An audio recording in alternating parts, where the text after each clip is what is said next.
Hi there! Today I'll be reading to you all Season 6 of What Could Have Been My Little Pony live from Equestria. This is the final season. It's about time, huh? I bet you're getting sick of these. I'm not wearing my flannel today because this shirt is already hot as it is. As always, if you didn't watch the first 5, stop this video now and watch them. If you already did, let's begin. In the episode New Family, New Home, Foxtrot, Applejack, and their son try to find a new home, but cannot seem to find one. After Princess Celestia gives them the option of creating a new city, they do just that. And what a great way to start off by saying that I have not come up with much for this episode. All that I can say is that Foxtrot and Applejack aren't necessarily restricted into living in this new city. They still can live in Ponyville too. They just decided to create this new city to raise their son. I don't know why I came up with this episode. In retrospect, I kind of regret it. The city makes almost no appearance after this episode, so what's the point? This episode is a parody of one of me and Justin's favorite movies, in The Ponies Are Good Enough. Roulette does a reckless stunt at the studio that creates a giant hole in the floor. The band investigates it to see that there is an underground pathway right under the studio. Upon finding a long-lost treasure map down there, the band goes on an adventure to find the treasure. If you hadn't guessed yet, the episode is a parody of The Goonies. This is also one of the only times where the main six is portrayed as the bad guys, playing the part of the Fratellis. I've always wanted to have an adventure like The Goonies, and I bet you have too. As if Coda hasn't had enough deaths in the family, in the episode Why Foxtrot Why, Coda's sister Topaz is diagnosed with cancer and doesn't have long to live. The three major groups try to give Topaz the time of her life before she passes, but Coda's reluctant to do this, as it just reminds him of how his parents had passed. The ending is much more happier than the rest of the episode. Topaz beats the cancer. Just goes to show that love and laughter is the best medicine. I guess I need to love and laugh more, huh? Dancing with the Rock Stars, it was yet another episode that Justin came up with. Therefore, there wasn't much that I came up with in the episode. But anyway, in the episode, the band enters in a dancing competition. However, Coda's skeptical because despite his dancing skills, he hasn't competed in such a competition. In the end, Coda and Octavia win the competition. As I said, I haven't come up with much for this episode, but who cares, right? In yet another creative title, the Couch episode revolves around the all-famous couch in the studio. The couch is starting to deteriorate due to everybody jumping on it, sitting on it, eating on it, having sex on it, etc. As a result, the band gets rid of it. However, they desperately want it back upon learning that this particular couch is worth over $10,000. They eventually do get the couch back, but because of its deterioration, it's only worth about $200. Pretty funny when you think about it. Kind of reminds me of something else, but I don't really recall what it is. In The Night of Shining Armor's side project, next to Equestrian Roulette, becomes the musical artist to listen to in Equestria. But when Shining Armor mysteriously disappears one night, many assume Equestrian Roulette to be responsible. It eventually gets to the point where Foxtrot gets violent, saying that he hopes Shining Armor doesn't turn up. At the end of the episode, Shining Armor and his side project are revealed to have set up the ruse to lead up to an amazing show. It just goes to show that you can't just blame things on anyone, something the original show has already tackled in one of its episodes. In the episode Basically, Baseline goes to Philadelphia for a while to meet up with her father, played by Kid Rock. But when Octavia wants to come too, because they have the same father, Baseline rejects her pleas despite Tavy's constant begging. This is because in the past they had some sort of sibling rivalry since, after Baseline's mom died, Octavia's mother married Baseline's father. In the end, they decide to see their father together and have a great time. Again, I didn't come up with much for this episode, so please don't hassle me on the details, it doesn't matter. In one of the most inappropriate titles that I've come up with, Spit in Your Eye is another Coda episode. In the episode, Spitfire gets the hots for Coda and has him join the Wonderbolts. I'd also like to point out that during the course of the show from Season 1, there's a running gag where Spitfire is almost like a crazy ex to Foxtrot. She's constantly trying to get him back despite Foxtrot having a happy relationship with Applejack. Now Spitfire wants to be with Coda despite Coda having a happy relationship with Octavia. You ever heard of those love triangles? Well, my show is like a love spiderweb. She's in love with him, but he's in love with her, but she made out with him, but he's with her, etc.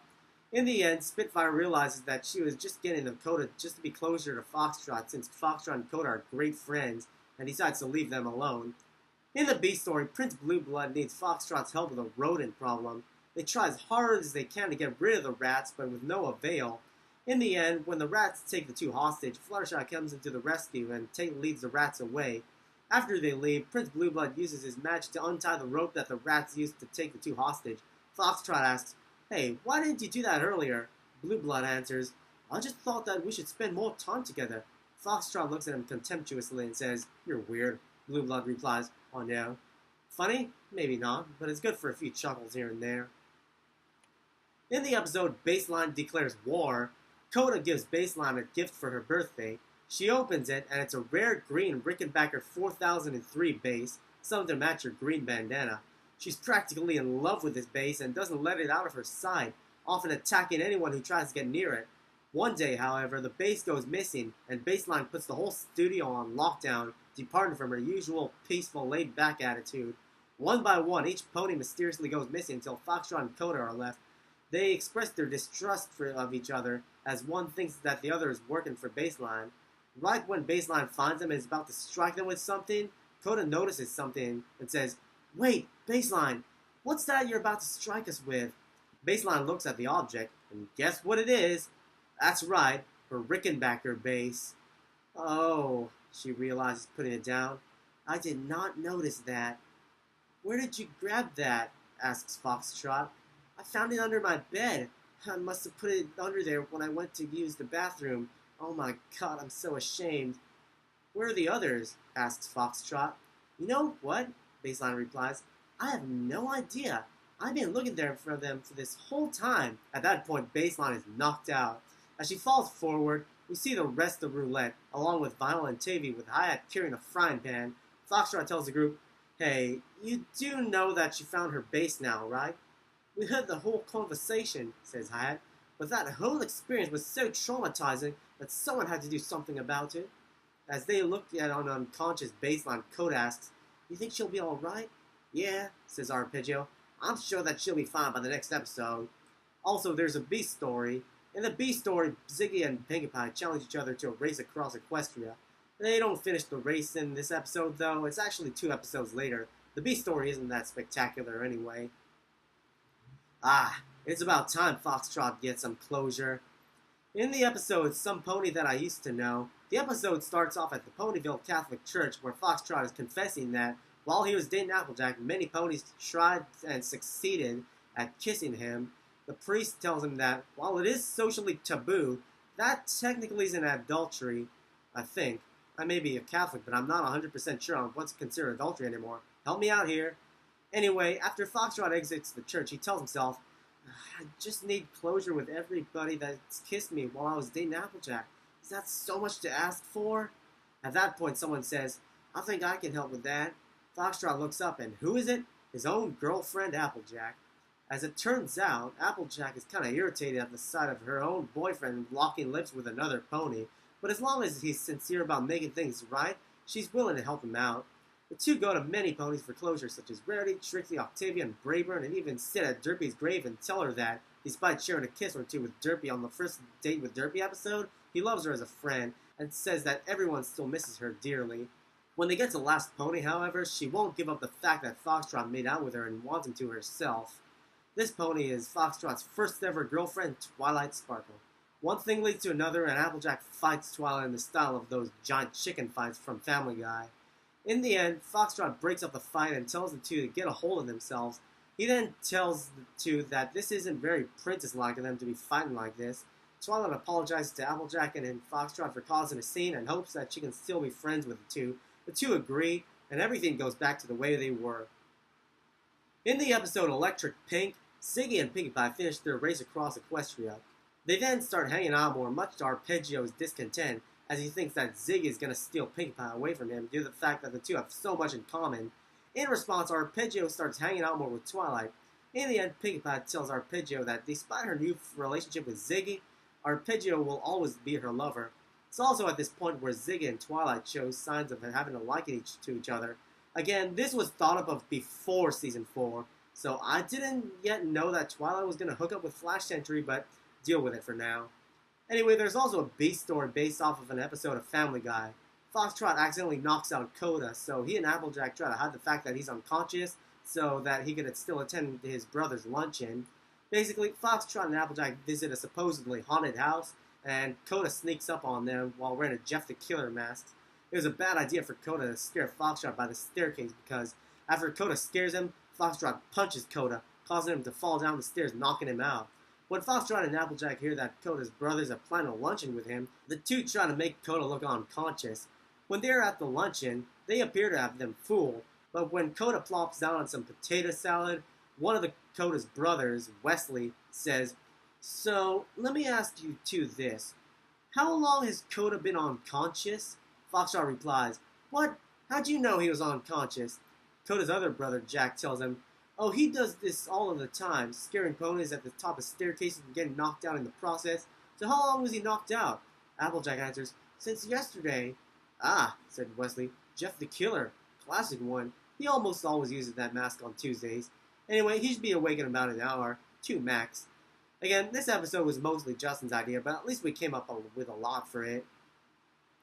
In the episode Concert in the Sky, Princess Luna asks Roulette if they can perform a show on the moon. However, when Discord asks if he can help set everything up, everyone is skeptical of letting him. In the episode, everybody's trying to set the show up, but everything that could go wrong does. In the end, they finally let Discord help, and he surprisingly does a good job. Better than they thought, actually. I especially like the featured music in the episode, which are mostly celestial songs, such as Satellite by Guster, Drops of Jupiter by Train, and Angels on the Moon by Thriving Ivory. But the episode just goes to show that sometimes you need to trust someone, regardless of their past history. I guess I need to learn this lesson too. In a 2-parter episode, the Prank War is as the title suggests. Equestria's annual Prank War is on. Pinkie Pie is as upset as she had never placed in the Prank War. Paired up with her boyfriend Arpeggio, they're faced with the #1 challenge, Team of Ziggy and Cheese Sandwich. Now I know what you're thinking. I thought that you said that you started writing these episodes before Season 4. Well, this episode was written after I saw the episode Pinkie Pride, so I hope that explains it. Anyway, there are many pairs in the Prank War, such as Foxtrot and Hi-Hat, Applejack and Big Macintosh, etc. Come to think of it, I think that this should be based off of the Hunger Games, with Pinkie Pie playing the part of Katniss, Arpeggio playing the part of Peeta, etc. Now that would be genius. The episode Love It or Leave It is probably based off of the movie Valentine's Day. In the music video-based episode, it's Valentine's Day in Equestria, and we follow the relationships of some of the couples in this land, including a new one in which Ziggy finds a special sun pony. His special sun pony is Twilight, and I believe that I made this clear when I read the outline to the episode Electric Pink. Anyway, the two decide to skydive, and while skydiving, share a passionate kiss while the song Free Fallin' is by Tom Petty is playing in the background. It's also at this point that Ziggy's Tesla coil comes off, so he won't have to worry about it shocking him anymore, though he still thinks that the thing is still shocking him, so that's going to get some getting used to. But in the end, everybody has a great Valentine's Day, something that I'll never have. Well, unless I find my special sun pony. In the penultimate episode of My Little Pony Live from Equestria, It All Adds Up, Coda finds something really, really shocking about his parents. As it turns out, they didn't actually die. They are in fact alive and well. To make things more shocking, they are also part of the spy agency that Derpy was a part of. Here's the story. In the beginning, God created the heavens and the earth. Oh wait, we're past that? Okay. Anyway, let's move forward about a couple thousand years or so. So, it all started when Coda's parents, Derpy's brother Bubbles, and Chad were royal guards for Princess Celestia. One day, Chad was fired from being Princess Celestia's guard for the reckless behavior that he had countless times, one of which was nearly choking Arpeggio's uncle to death by trapping him in a headlock. So, Chad was fired, but a couple days later, on a dark and stormy night, he came back and stabbed Bubbles to death. No one knows what happened to Bubbles ever since, as Chad hid the body somewhere no one would find.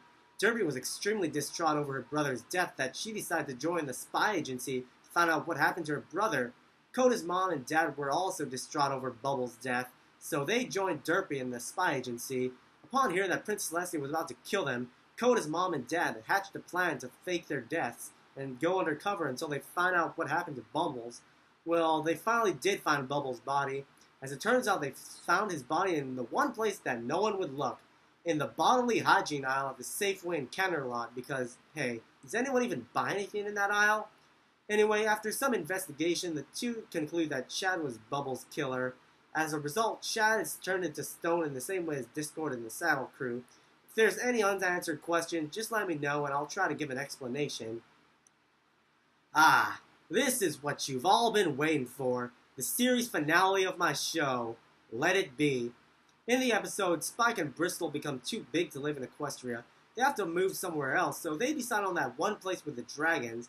However, on their planned day of moving, they have to postpone after the dragons declare war on Equestria. I haven't figured out the reason why the dragons declared war, but that's what happens. Also, in the B story, Equestrian Roulette is signed up to a major record label in another city, so they have to leave Ponyville for this generous opportunity. Does Applejack come with them? Of course. After all, Foxtrot has a family with her. How about Coda? Sure. After all, they do need a rich roadie to mooch off of. Of course, their relocation is also delayed due to the Pony-Dragon War. In the end, the war ends up being a ceasefire and they declare peace between the two lands. The show ends with Spike and Bristol moving towards the place with the dragons, hand in hand with the song Home by Philip Phillips is playing. Truly a great end to a great show. So that's all for My Little Pony Live from Equestria. I wish that I came up with more episodes, but that's all that I could come up with. I understand that there may be many holes in the stories, but what story doesn't have holes in it? I also have this idea of making a spin-off called Spike and Bristol, but I don't have any plans for it. But what should I do now that all of the episodes have been covered? Let me know, and I'll see you until next time. Bye.